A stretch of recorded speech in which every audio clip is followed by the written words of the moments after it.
Greetings, fellow scribes! Welcome back to the archive. This week I continue my series on the campaign settings of AD&D 2nd Edition with Spelljammer.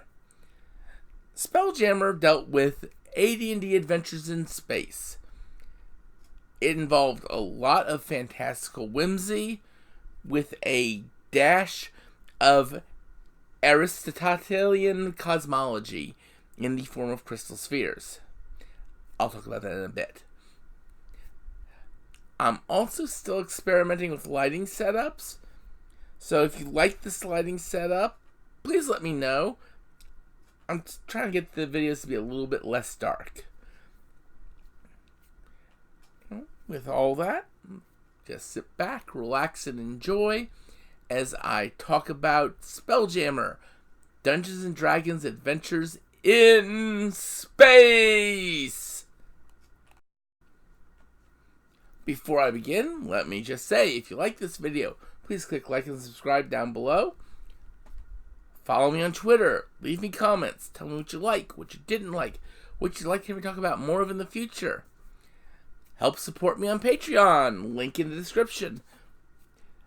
Help keep me in books. Any little bit helps. With all that said, let's just get right on into this, shall we? So, the Greek philosopher Aristotle had proposed an idea that the Earth, being at the center of the universe, was surrounded by consecutive layers of crystal spheres, or celestial spheres, and that each of the planets and such were in these, and the spheres themselves spun and created the motion of planets moving and all that. Well, that's kind of what you see in Spelljammer. You see, the concept of Spelljammer is that every Dungeons and Dragons campaign world is in its own unique crystal sphere. And crystal is more of a descriptor of what the texture and appearance of the spheres are, as opposed to what they're actually made out of. Because what each crystal sphere is constructed out of is some material that, with only a couple known instances, a couple known exceptions, is pretty much indestructible. Disintegration spells don't work on it. Anything like that just can't break through it. But of course, every crystal sphere has portals. And if you can find these portals, you can go from outside the sphere to inside the sphere. And connecting all the crystal spheres between each other is this stuff called the Phlogiston. The Phlogiston is a gas, sort of, that is extremely combustible. In fact, strike a match, and you're at the center of a 3-die fireball. That's what the Phlogiston is like. And that permeates the entirety of the space between crystal spheres. However, flowing between crystal spheres are currents in the Phlogiston called the flow. And traveling on these currents is generally a faster way to travel between crystal spheres than just taking a straight line, even though the flow can kind of snake and wind like a river. In fact, you can sort of think of it as rivers in the Phlogiston. Every single crystal sphere inside it is different. Reality can work different between different crystal spheres.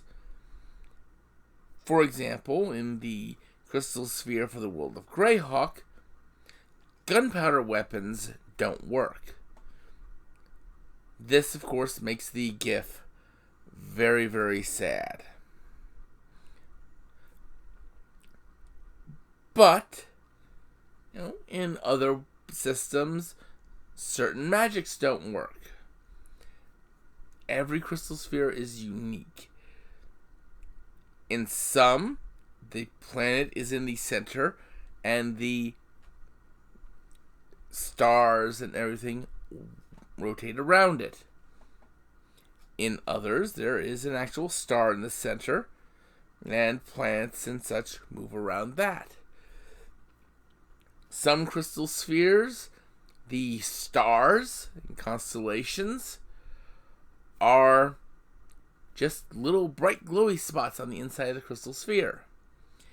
In some, they are gigantic statues holding aloft ever-burning braziers. In others, they are glowing people walking along the inside of the crystal sphere. They're all different. One of the great notable things is in the world of Greyhawk's crystal sphere, the inner area of it is this massive asteroid belt called the Grinder.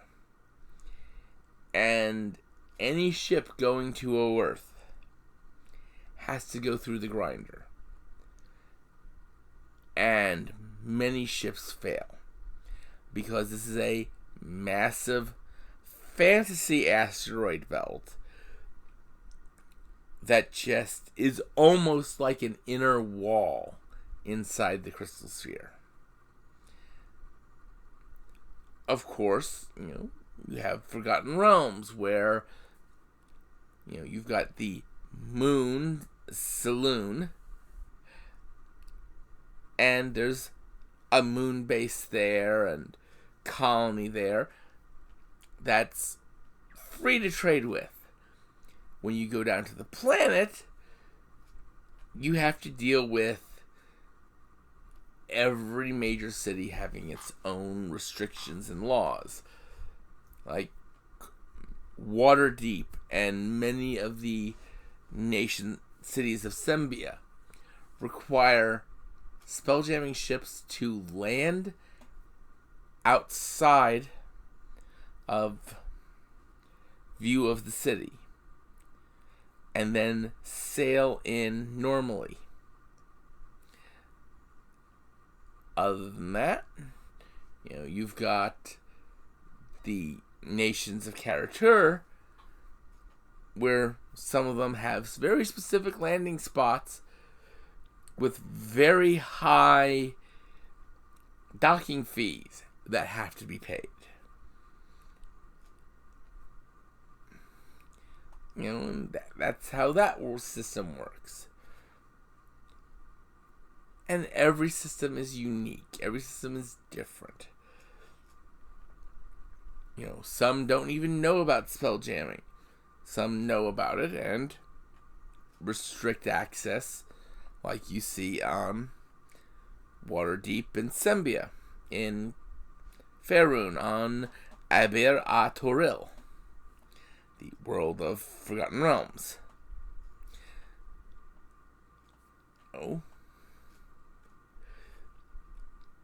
And that's your rough sort of area here. And then you get to look at the different races. And Spelljammer does indeed have its own unique races that are player character options. So, when you're talking about the races of Spelljammer, you are going to get into talking about the ships. So let me just go over some basic principles of the ships before I start talking about the races. Spelljamming ships come into one of two categories: spelljamming speed capable and non-spelljamming speed capable. Non-spelljamming capable ships don't have a helm. and cannot mount one. Maybe it's because they're too small, maybe it's because their hulls are too brittle to hit spelljamming speeds. Whatever the case, these are low-end, small, weak ships that are usually used more as going between one ship and another,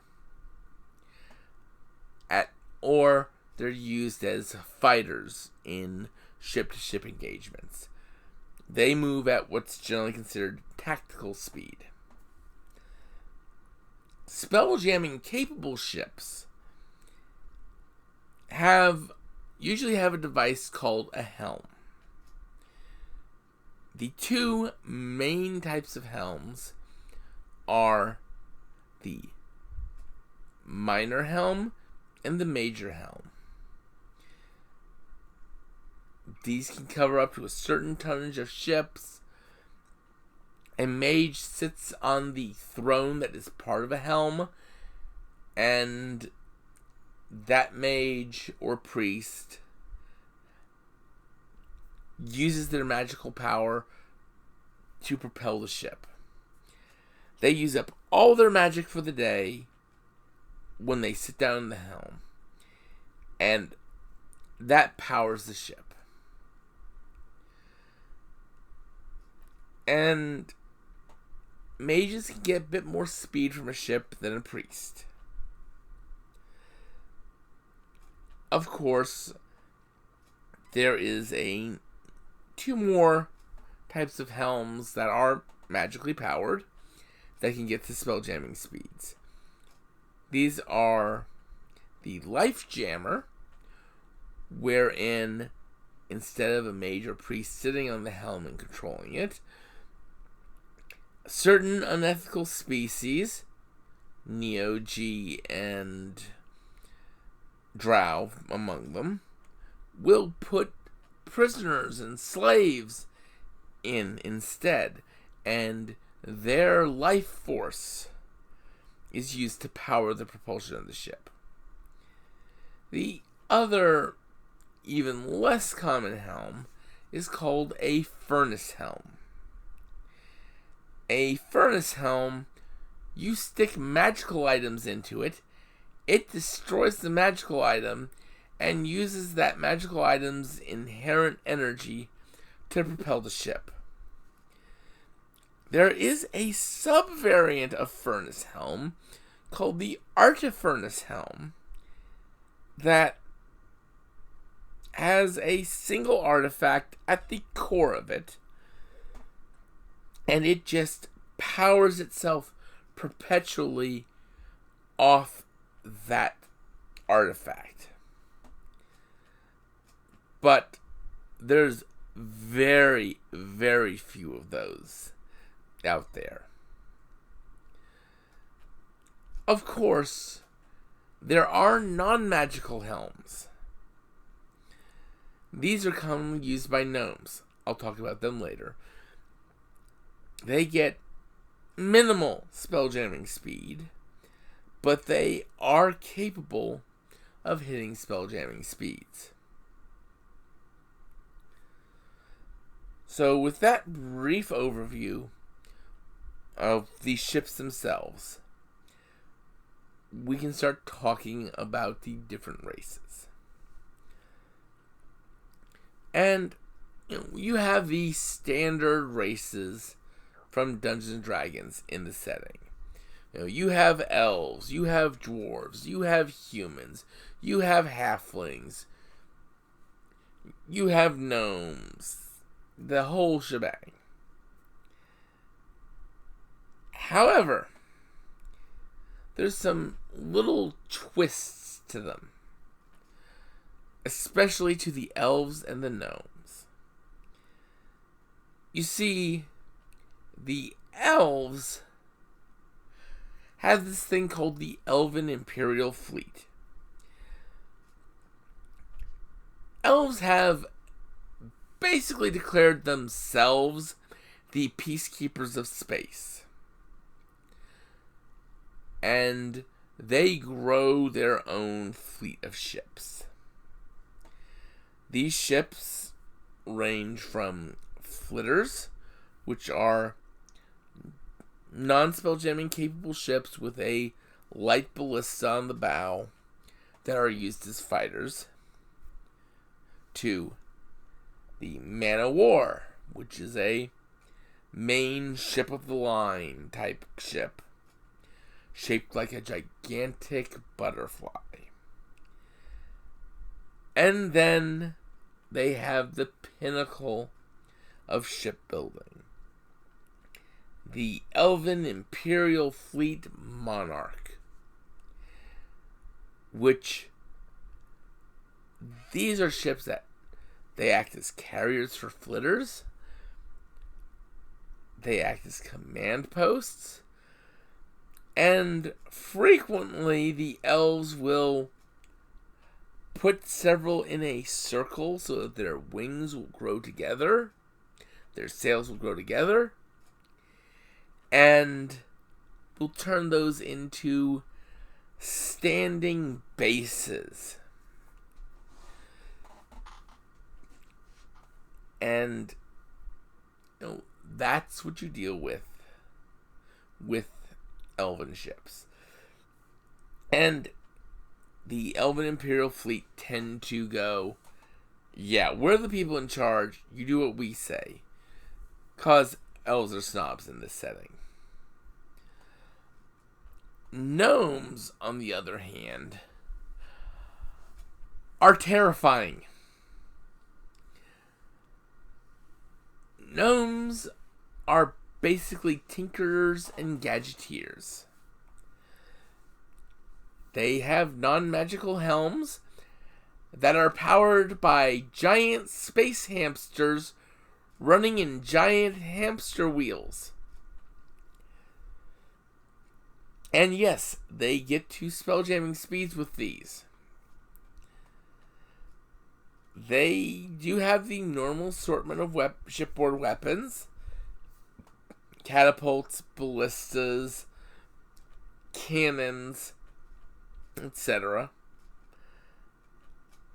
But at the same time, they'll have all sorts of weird stuff.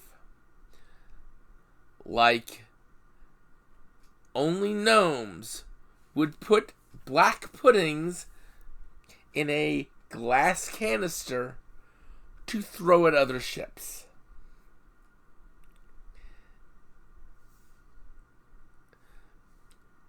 Only gnomes would have ship-launched harpoons complete with cables,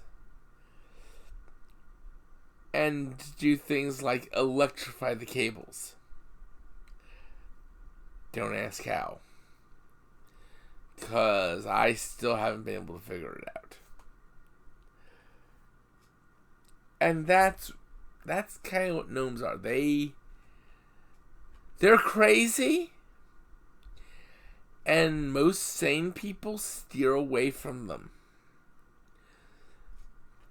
Although having a non-magical backup helm installed on your ship, which is generally going to be done by a gnome, is still often a good idea, because some spheres magic's wonky in.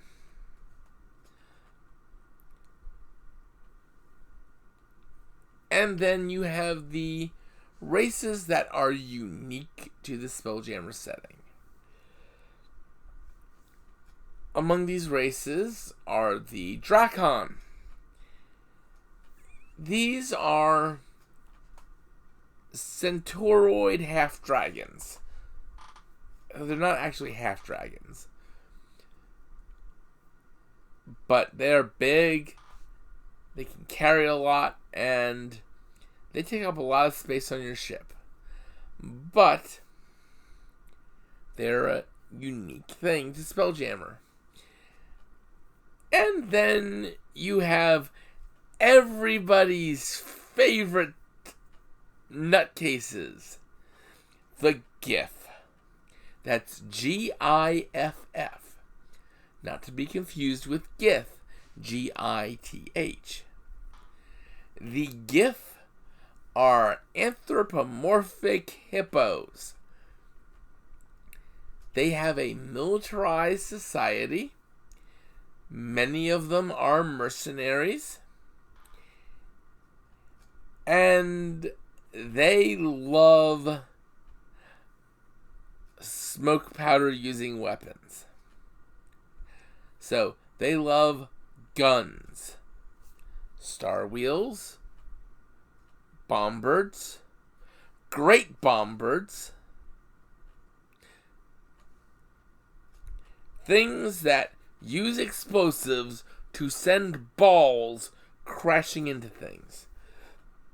Oh, by the way, the Great Bombard is a cannon that goes from the bow of the ship to the stern. At least on the ship that is the Giff-built ship that is actually built around one.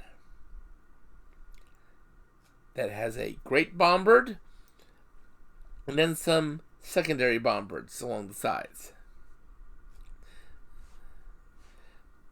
Because Giff. And of course, then there are the Zixchill. This is a race of mantis-like entities, similar to Three-Creen, and are probably related in some way to Three-Creen. They like surgery. They like to help improve things.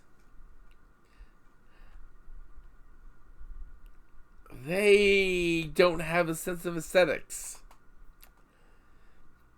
Or a quote attributed to one is, "You asked for Vision of Eagle. I gave you Vision of Eagle. Beak and feathers are free."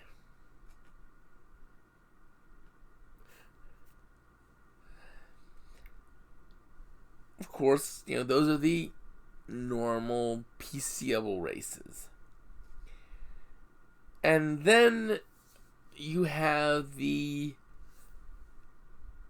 races that exist in Spelljammer that are a little bit different, that are the antagonist races. Of course, the Drow are the Drow we've always known. Their ships tend to be spider-like, made out of adamantine, and use Lifejammer helms. Then you have the Neogi. The Neogi are... The best way to describe a Neogi is... Take a spider. Put a moray eel on it. Neogi. They are a slaver race. They use Lifejammer helms. And interestingly, their ships are also spider themed. The Neogi Mind Spider and the Neogi Death Spider are their big ships. Most common ships. And they're small ships that are just loaded with some Neogi, their Umberhulk guards, and a bunch of slaves. And from that, we get the basic setup of the Neogi people. They use Lifejammer helms, so frequently a slave who can't work anymore, who gets injured, gets one last job of feeding the helm.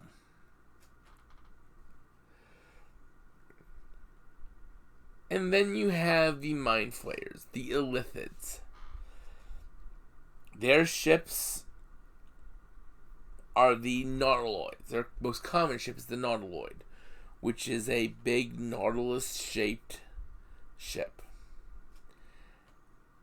And that tends to be where Illithids operate out of. as they try to rebuild their lost glory and rebuild their empire and all that. And then finally, you have the worst of the worst. The Scrow and the Pirates of Giff. The Scrow are what you get when you take orcs, make them smart, make them organized, and make them lawful. Scrow are dangerous because they have all the strength, all the ability of orcs,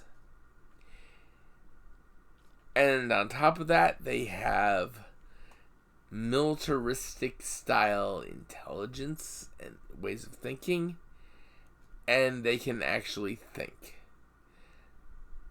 And the Pirates of Giff, they are related to the Githyanki and the Githzerai, but they didn't go to other planes. They chose to stay on the prime material planes because as they were fighting for their freedom from the Illithids many, many millennia ago, they developed a taste. A very refined and selective taste. The taste for the flesh of sentience. So they will capture, they will kill, and they will eat the crews of spelljamming vessels.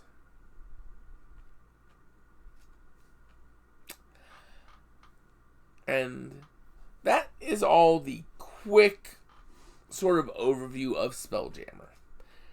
There's lots more places I can go into detail, and at some point I probably will, with discussions on the Spelljammer itself and the War Captain's Companion, the advanced tactical rule set.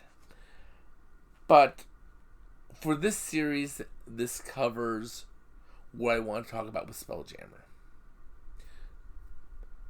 So, with all that said, next week I will be concluding this series with Planescape.